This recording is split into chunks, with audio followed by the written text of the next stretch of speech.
Табиғи газды тұтынып басы бәлеге қалған Мәртөбе ауылының халқы ашулы. Өйткені ақысы уақытылы төленіп жатса да ай сайын келетін түбіртекте тұрғындар қарыз деп көрсетіледі екен. Бірақ бұл берешектің қайдан шыққаны баршаға беймәлім. Даулап барғандарды тиісті мекеме өкілдері қателік кетті деп қайтарады. Алайда араға ай салып, қомақты қаражат қайтадан пайда болатын көрінеді. Айына 38 мың, 40 мыңға дейін келіп отыр. Солай жазады ғой мыналар ұятсыздар. Бұл қандай нәрсе бұл? Шымкентке қосылып қарқ болдық қой, қала деп қалды ма біз?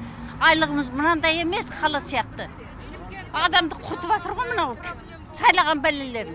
Бұл проблема Мәртөбе ауылының әрбір тұрғынына кіреткен. Қарыздың қайдан шыққанын таппай тентіреген жұрттың басына бақылаушыда әңгір таяқ ойнататын көрінеді. Елдің айтуынша, мекеменің жауапты қызметкері есептегіш құралды тексермей-ақ кімнің қанша төлейтінін жаза салады. Рұқсатсыз бөтеннің үйіне кіріп, қарсы шыққандарды балағаттап қоқан-лоққы жасайды екен. Өзін дөкей сезінетін бақылаушы тіпті түбіртекті тегін таратпаймын деп, онсыз да күнін әрең көріп отырған жұрттан қосымша ақы сұрапты. Она мне так сказала: я тебя поймаю, я тебя прибью.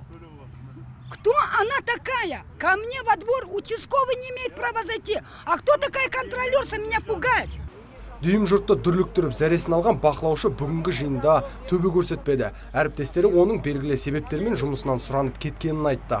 Алайда басшылық оған қарсы айтылған арыз шағымда тез арада тексеріп ақ-қарасын айыруға уәде берді. Ал түбіртекке қатысты мәселені көрмедік, білмедік деп шырпыр болды. Олар қол астындағы қызметкері түбіртек таратқан үшін ақша сұрайтынынан да бейхабар екен. Бұяқта ондай қосылып кеп жатыр деген ондай жалпы мен естіген жоқпын. Енді бұл жерде единственное неғылатын жаңағы ошибка кету мүмкін да, показания жазғанда, пересем жасаған кезде, может сол себептен ошибка кететін шығар. Адамдар қанша 17-18 мың теңге мүмкін. Енді қазір мен барып көзіммен көрейін, шөчіктер салыстырып көрейін.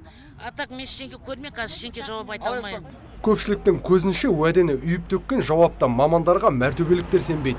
Сондықтан іске қала немесе облыс билігі араласса дейді. Нұрсұлтан Тұрысбек, Мұрат Адинаев, Абзал Тұрабеков, ТВК телеарнасының жаңалықтар қызметі.